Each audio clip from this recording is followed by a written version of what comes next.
Kesaksian dari Kristen menjadi mualaf, bertemu Yesus, dan akhirnya menjadi Kristen yang sangat kuat dan diberkati. Mike dibesarkan di keluarga yang memiliki iman Kristen. Tetapi kemudian Mike bergumul dengan pertanyaan-pertanyaan yang tidak terjawab tentang iman Kristen. Setelah mendapatkan pekerjaan di sebuah penjara, Mike dikenalkan dengan Islam. Dan kemudian dia memutuskan untuk mengikuti di jalan Islam itu. Aku bekerja di sebuah penjara, dan di penjara itu ada orang-orang Muslim di sana. Dan orang-orang Muslim ini mulai memberikanku buku-buku, tulisan-tulisan, dan aku pun mulai membaca literatur itu, berharap agar dapat mengubah orang-orang Muslim tersebut untuk percaya kepada Yesus. Tapi apa yang terjadi kemudian adalah mereka mengajukan pertanyaan-pertanyaan kepadaku, dan aku tidak siap menjawabnya. Dan aku dapati diriku saat itu memiliki banyak keraguan, terutama yang berkaitan dengan Trinitas. Bagaimana mungkin Tuhan itu hadir sebagai Bapa, Anak, dan Roh Kudus pada waktu itu? Aku mulai benar-benar bergumul, dan aku pergi ke pendeta, pelayan gereja, profesor di kampusku untuk mendapatkan penjelasan dan mencoba mengerti apa yang dimaksud dengan Trinitas.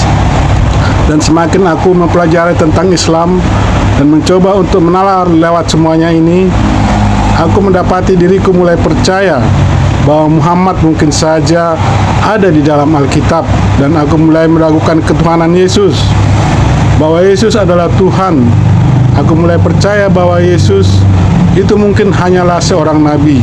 Setelah sekitar 3 tahun belajar secara intens tentang Islam, aku mendapati diriku bahwa di dalam hatiku aku percaya bahwa Tuhan itu satu, dan tidak mungkin Tuhan itu memiliki anak, dan bahwa Muhammad adalah nabi terakhir. Aku akhirnya menikahi wanita yang aku hamili, dan kemudian aku memiliki 2 anak perempuan pada saat itu. Pada suatu akhir pekan, istriku pergi keluar kota ke Orlando, dan saat itu aku malah pergi ke masjid. Dan di masjid aku mengucapkan syahadat, perkataan yang harus diucapkan oleh seseorang yang masuk Islam. Dan akhirnya aku memeluk agama Islam. Sejak saat itu aku mendalami iman Islam. Aku kuliah di Universitas Islam, dan aku mulai belajar iman Islam. Itu karena aku ingin menjadi seorang imam.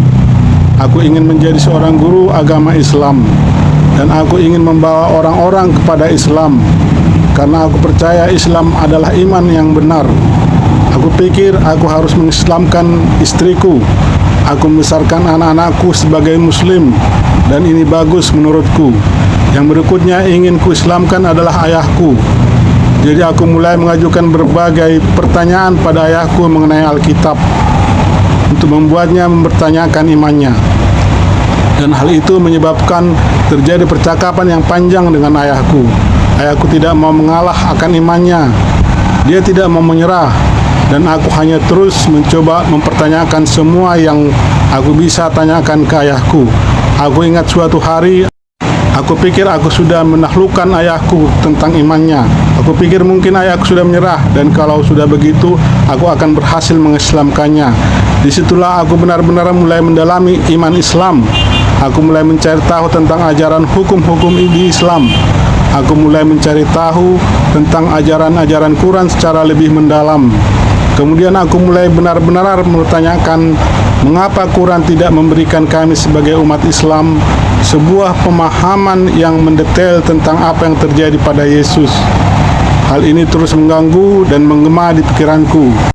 Jika Islam berasal dari Tuhan, jika Quran adalah wahyu terakhir seperti yang Quran katakan yang diberikan kepada Muhammad, mengapa Quran tidak memberi penjelasan apa yang terjadi pada Yesus?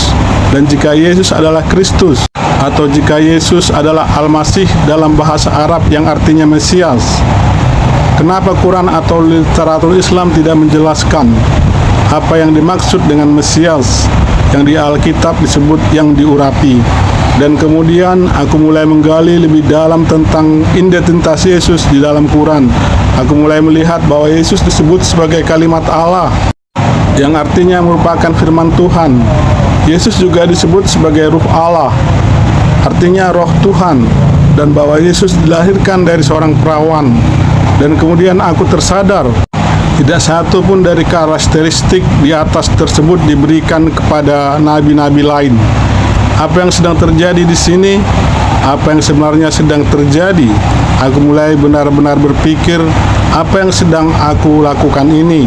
Apakah ini benar-benar agama dari Tuhan? Dan apakah Muhammad benar-benar seorang nabi? Dan jika seorang muslim mulai dari tahap ini bertanya pada diri sendiri, apakah Muhammad Rasulullah itu nabi atau bukan? Apakah dia Rasulullah atau utusan Tuhan atau bukan? Dikatakan bahwa itu adalah haram ketika seseorang mulai mempertanyakan siapakah Muhammad itu. Hal itu dilarang dalam Islam. Bahkan dikatakan tidak seharusnya berpikir seperti itu. Sesuatu mulai menusuk hatiku dan aku tidak mengerti. Dan aku mulai berkata amit-amit ketika tiap kali hatiku mulai tertuju kepada Yesus. Karena dalam Islam, Yesus itu hanyalah seorang nabi. Jadi tidak semestinya hatiku tertuju kepada Yesus. Hal ini tidak dapat diterima di dalam Islam. Aku mulai melihat kembali nubuatan mesianik yang ada di dalam perjanjian lama. Yesaya 53 tentang nubuatan Yesus. Yesus hamba yang menderita mulai muncul setiap saat di dalam pikiranku. Dan semakin aku mulai mempertanyakan, semakin aku mulai mendalami dan berbicara dengan beberapa teman Kristenku, mereka mulai berdoa bersama denganku. Tetapi aku tidak mau berdoa dengan mereka. Aku tidak menginginkan doa-doa dari mereka. Gereja ayahku selalu berdoa untukku, dan semua ini mulai terjadi. Perasaan putus asa mulai datang. Aku sangat putus asa. Aku berkata pada diriku sendiri, aku tidak bisa meninggalkan Islam. Aku tidak bisa lakukan hal itu. Ini tidak bisa diterima. Aku seorang Muslim. Aku tidak bisa melakukan hal ini. Aku tidak bisa menyangkal Muhammad. Aku tidak bisa menyangkal Quran. Aku sudah mendedikasikan hidupku bertahun-tahun untuk Islam. Dan dedikasiku itu bahkan bukan untuk Allah atau Tuhan, tapi untuk Muhammad. Apakah aku mengenal Tuhan? Apakah Allah itu Tuhan? Aku sangat marah karena berpikir bahwa Muhammad mungkin bukan nabi terakhir. Karena putus asa, aku menulis artikel ini yang berjudul Pembelaan Terhadap Islam. Dan kemudian seorang laki-laki bernama Joy Carey dari Radical Truth, Kebenaran yang Radikal, seorang apologis Kristen, membaca artikelku dan menulis sebuah bantahan. Sanggahan Joy Carey dalam tulisannya benar-benar mematahkan artikel yang kutulis mengenai pembelaan Islam. Dan sesungguhnya aku tahu tentang hal itu jauh di dalam hatiku. Kemudian aku menghubungi Joy Carey dan aku berkata kepadanya, "Hei, engkau sudah menulis artikel ini yang berkata bla bla bla bla." Dan dia berkata, "Aku tidak berusaha mengarang-arang. Aku hanya menyatakan fakta-fakta." Kemudian Joy berkata kepadaku, "Engkau tahu bahwa engkau menulis hal-hal yang membela Islam, dan itu semua bukanlah Islam. Apakah yang engkau tulis itu lebih daripada apa yang engkau percayai?" Aku akhirnya berteman dengan Joy Carey, dan dia memperkenalkanku kepada seorang mantan muslim bernama Abdul Murray. Dan ini adalah pertama kalinya aku mulai berbicara dengan seorang mantan muslim. Kami kemudian berkomunikasi melalui telepon dan berbicara, dan aku ingat aku berkata kepada Abdul Murray, aku akan kembali ke Islam. Aku menghargai kebaikan dan persahabatan ini. Aku memiliki kesetiaan kepada Muhammad yang tidak dapat aku jelaskan. Dan aku ingat waktu itu Abdul Murray hanya terdiam di telepon, dan kemudian dia berkata, jika ada orang yang memiliki kesetiaan kepada Muhammad, maka itu adalah aku, karena aku adalah orang Arab. Dan kemudian aku berpikir sendiri, ini aneh sekali, mengapa aku memiliki kesetiaan kepada Muhammad? Aku ingat suatu malam, setelah 2 malam, aku pergi tidur. Dan pagi-pagi sekali aku ingat, aku bermimpi. Dalam mimpiku itu, aku sedang memikirkan tentang nubuatan mesianik yang ada di dalam perjanjian lama. Dan kemudian pada saat itu, wajah seorang laki-laki Yahudi muncul di hadapanku. Dia tidak mengatakan apa-apa, dia hanya menatapku, dan matanya begitu gelap dan tajam, seperti sedang melihat ke dalam jiwaku. Dan aku berkata, ini adalah Yesus. Yesus hanya menatapku. Aku ketakutan dan tidak tahu apa yang harus kulakukan.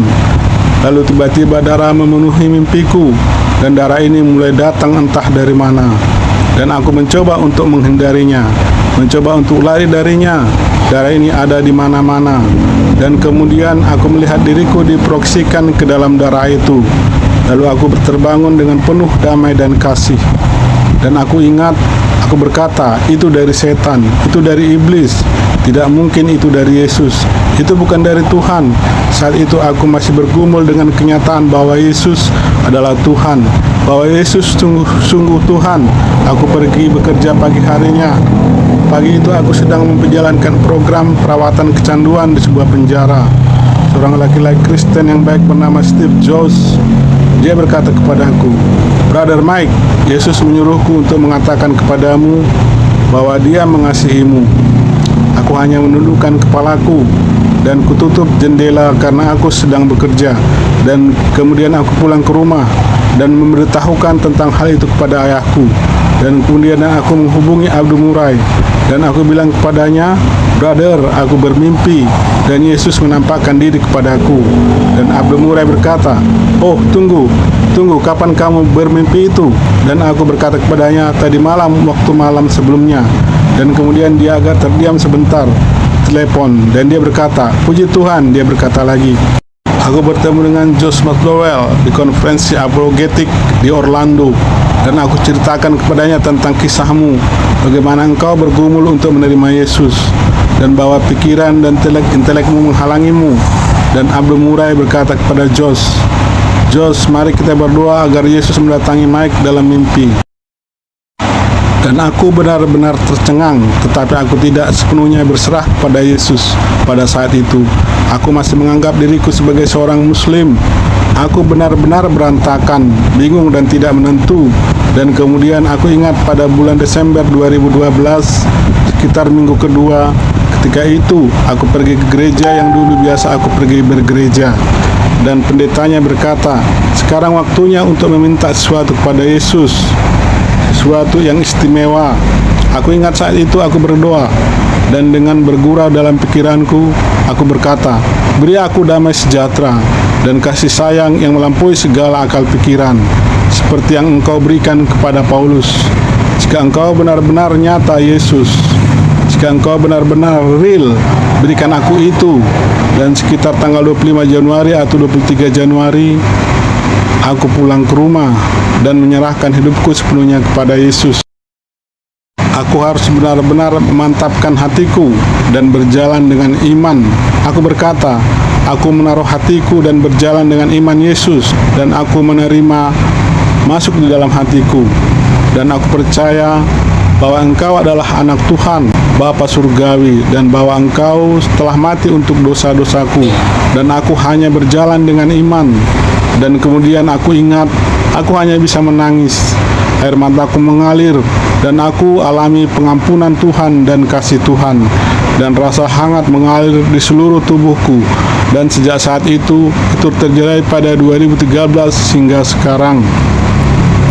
Aku tidak akan mengatakan bahwa perjalananku mudah, tetapi aku harus bertumbuh semakin kuat dan semakin kuat di dalam hubunganku dengan Yesus Kristus.